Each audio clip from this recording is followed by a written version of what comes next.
Bakit nga ba meron mga ibang Latinos na ayaw si Emma or ayaw nila yung pagkapanalo ni Emma Tiglao as Miss Grand International 2025? Ayan, nakorek ko na ha.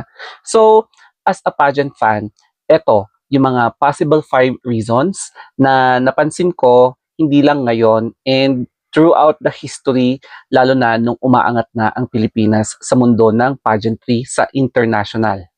Disclaimer na this is only just my subjective perception regarding sa mga possible reasons bakit hindi natin may iwasan na may ibang lahi na ayaw talagang manalo ang Pilipinas. Let's begin with number 1, and that is being defensive. So makikita natin, I believe threatened sila kaya hindi natin may iwasan, may mga bashing, tapos yung iba below the belt talaga yung comment nila, not only against Emma kundi mga sa atin, di ba? Medyo nilalait nila tayo, mga ganon.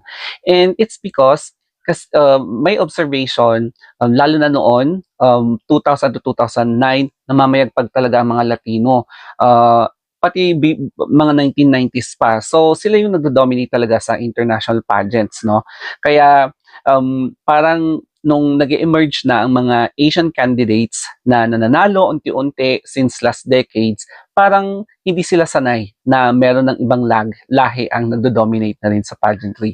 So hindi mo talaga may iwasan na may mga bashing katulad niyan.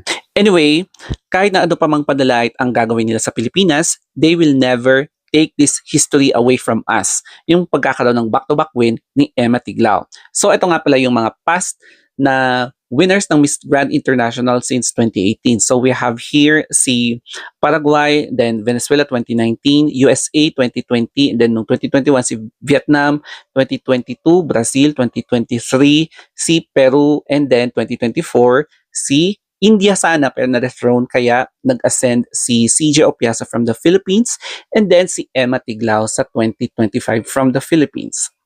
And this connects us with the second possible reason, and ito yung colonial mentality.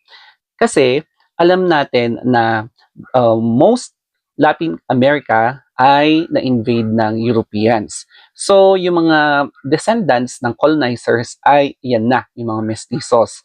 So ito yung mga mestizos na alam natin na malatawas ang ilong, deep set eyes, blue eyes, green eyes, tapos medyo blonde, no?